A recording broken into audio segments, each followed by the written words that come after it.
नमस्कार, मैं प्रोफेसर प्रेम कुमार चंद्राकर, महालक्ष्मी दास कॉलेज रायपुर से। आज हम डिस्कस करेंगे topic exceptional handling in PL/SQL।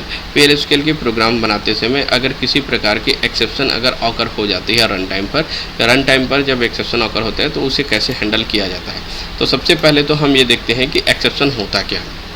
Exception वह होता है जब हम रन टाइम पर हमारे द्वारा जो रिज़ल्ट हमें प्राप्त होना चाहिए था वो रिज़ल्ट प्राप्त ना होकर एक अवांछनीय रिज़ल्ट प्राप्त हो जाता, अनएक्सपेक्टेड आउटपुट जो प्राप्त हो जाता है, जो जिसकी हम उम्मीद नहीं किए रहते हैं, जिस प्रकार की डेटा ब्लॉक हो जाती है और उस डेटा की जो रिज़ल्ट है वो अनवांटेड डेटा की तरह होती है, तो उसे हम कहते हैं एक्सेप्शन। रन टाइम पर आने वाली जो परेशानी जो होती है उसे हम कहते हैं एक्सेप्शन कहते हैं। इस एक्सेप्शन को दूर करने की सिचुएशन जो होती है उसी को हम कहते हैं एक्सेप्शन हैंडलिंग। तो आज हम देखेंगे कि PL/SQL पर हम किस प्रकार के एक्सेप्शन को हैंडल करते हैं।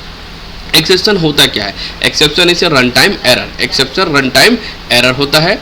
Exception identifying the PL/SQL rise in the during the execution of the PL/SQL block. जब PL/SQL ब्लॉक को हम एग्जीक्यूट करते हैं तो उस समय रन टाइम पर जो हमारे एरर्स जो प्राप्त होते हैं वही एरर्स को एक्सेप्शन कहा जाता है।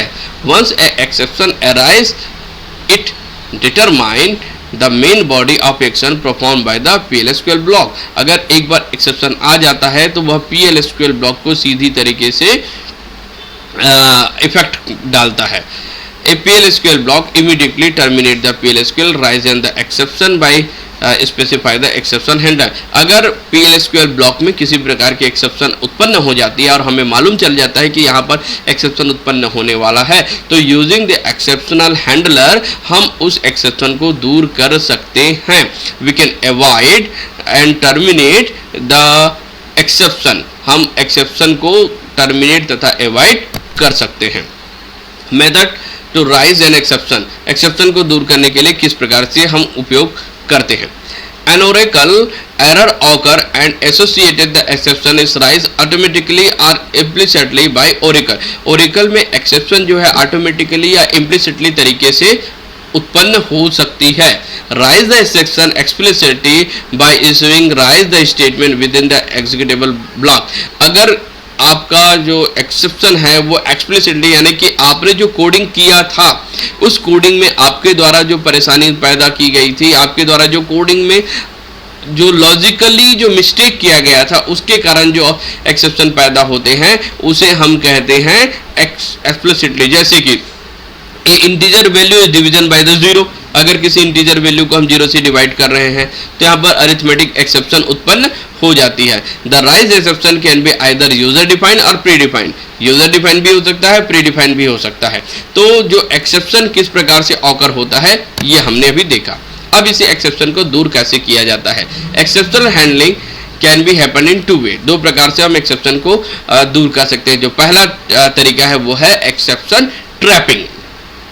एक्सेप्शन ट्रैपिंग से हम एक्सेप्शन को दूर कर सकते हैं। कैसे? If and the exception is raise in the executable section. अगर मान लो जाए एक्सेप्शन जो है एग्जीक्यूटेबल ब्लॉक पर आ जाता है, raise in the executable block, the PL/SQL block then process the exception to the corresponding exception handler in the exception section is the same block. तो हम उसी सेम ब्लॉक पर एक्सेप्शनल हैंडलर का उपयोग करके उस ब्लॉक को ब्लॉक कर सकते हैं। यानी कि जिस सेक्शन पर हमारा एक्सेप्शन उत्पन्न हो रहा है उस सेक्शन को हम कुछ अगले ब्लॉक करके नेक्स्ट सेक्शन पर हम जा सकते हैं। If the exception is successfully handled, then the exception does not enclose in your program. अगर मान लो जाए हमारे पास जो एक्सेप्शन है वो सक्सेसफुली हम उस एक्सेप्शन को हैंडल कर लिए तो वो रन टाइम पर हमें नहीं दिखेगा। If the exception is trapping and handling successfully in the PL/SQL block terminate successfully. अगर हम हैंडल को सक्सेसफुली क्या कर लेते हैं, ट्रैप भी कर लेते हैं और हैंडल कर लेते हैं तो वो PL/SQL के रन टाइम पर बिल्कुल भी नहीं दिखेगा। तो पहला जो तरीका होता है हमें एक्सेप्शन को ट्रैप करना है, जानना है कि एक्सेप्शन वास्तव में पैदा कहां पर हुआ है और उस एक्सेप्शन को ट्रैप करने के लिए उसके लिए एप्रोप्रिएट जो स्टेटमेंट है वो हम लिखकर उसे हम दूर कर सकते हैं। दूसरा होता है एक्सेप्शन प्रोपगेशन। एक्सेप्शन प्रोपगेशन से हम इसे दूर कर सकते हैं। If the exception is raise in the executable section in the PL/SQL block and there is no corresponding exception handler, then PL/SQL block terminate if the failure and exception progression is calling the environment. अगर मान लो जाए ऐसा कोई exception पैदा हो गया है जिसके लिए हमारे पास एक्सेप्शन हैंडलर मौजूद नहीं है, तब की कंडीशन में हम पूरे के पूरे उस सेक्शन को टर्मिनेट कर देंगे यूजिंग द एक्सेप्शन प्रोपगेशन। तो एक्सेप्शन ट्रैपिंग कैसे होगा, जैसे कि यहां पर देखते हैं डिक्लेयर किए एक्सेप्शन को, एक्सेप्शन यहां पर declaration part, beginning part, exception कहां पर ऑकर होगा, एक्सेप्शन ऑकर होगा जहां पर हम PL/SQL स्टेटमेंट लिख रहे हैं। तो PL/SQL स्टेटमेंट यहां पर लिखे थे वो बिगिन सेक्शन के अंतर्गत रहता है। यहां पर एक्सेप्शन अगर आया तो एक्सेप्शन राइज, देन एक्सेप्शन कौन सा एक्सेप्शन है और उस एक्सेप्शन को कैसे हमने ट्रैप किया, तो ये किसके अंदर रहेगा, बिगिन सेक्शन यानी कि PL/SQL के बॉडी के अंदर ही रहेगा। प्रोपगेशन कैसे होगा, हमारे पास एक्सेप्शन राइज्ड हुआ डिक्लेरेशन सेक्शन के बाद बिगिनिंग सेक्शन जहां पर एक्सेप्शन ऑकर होता है PL/SQL की बॉडी के अंदर, वहां पर एक्सेप्शन राइज हुआ exception, then exception not trapped, अगर एक्सेप्शन ट्रैप नहीं हो तो not trap. Exception progression is including the block. Types of exception, exception कितने प्रकार के हो सकते हैं, तो PL/SQL में जो पहला एक्सेप्शन होगा वो है pre defined Oracle server exception. Oracle ने कई लगभग 20 ऐसे एरर्स है जिसको पहले से प्री डिफाइंड एरर के रूप में रखा है, जैसे किसी नंबर को 0 से डिवाइड कर देना, डिवीजन बाय 0, जैसे कि एरे की जो साइज है आउट ऑफ इंडेक्स जो एरर है वो, इसी प्रकार से नल वैल्यू की कंडीशन पर आप उसे फाइंड आउट कर रहे हो, इसी प्रकार से फाइल डज नॉट एग्जिस्ट और उसे आप ओपन करने की कोशिश कर रहे हो। तो इस प्रकार से विभिन्न प्रकार के जो 20 जो लगभग जो एरर्स है प्री डिफाइंड जो पहले से है एक्सेप्शन हैंडलिंग में रखा गया, जिसे हम pre defined Oracle server errors कहते हैं।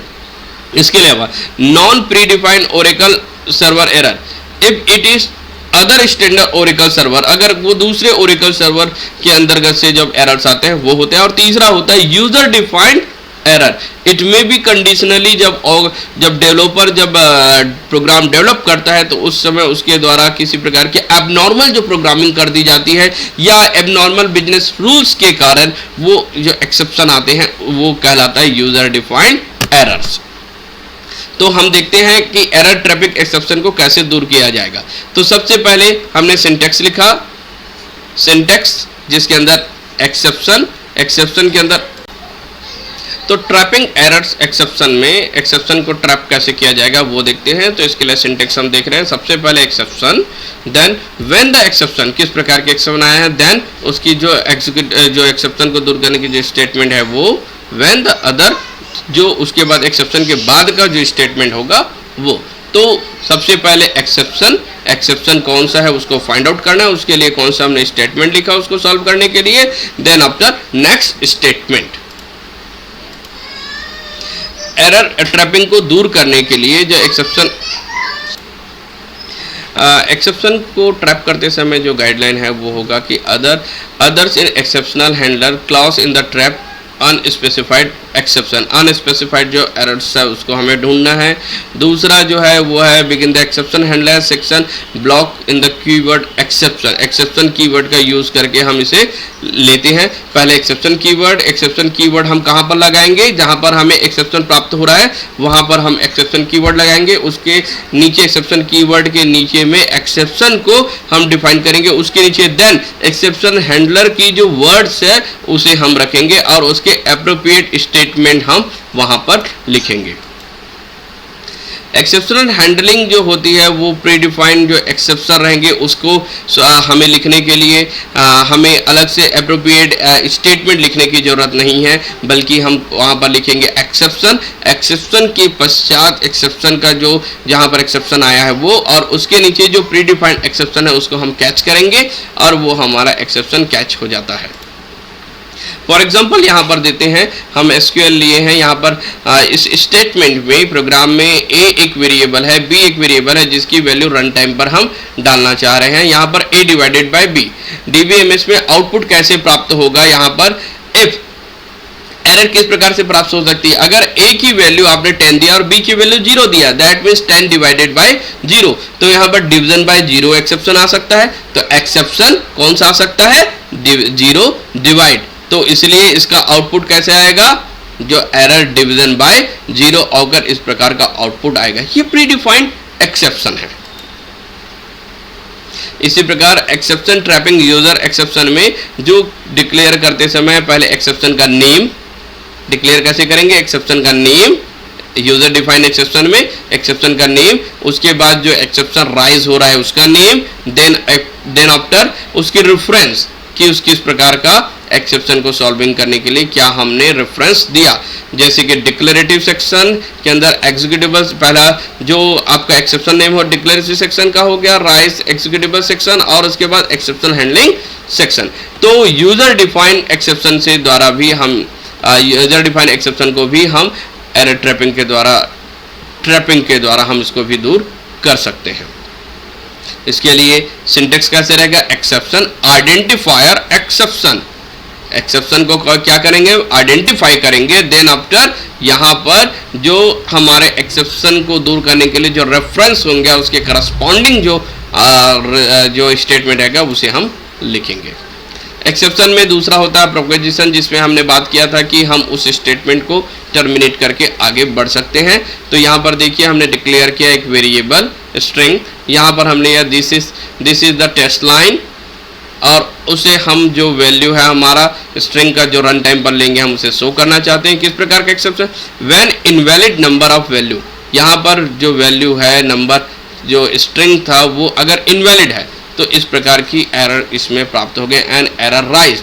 तो यहाँ पर एरर का नाम हमें नहीं मालूम तो सीधा क्या लिखेंगे? An error rise. तो an error rise propagation error है, जहाँ पर प्री डिफाइंड नहीं, हमें एक्सेप्शन का नाम नहीं मालूम है, वहाँ पर हम एक्सेप्शन प्रोपोगेशन का उपयोग करते हैं। Thank you.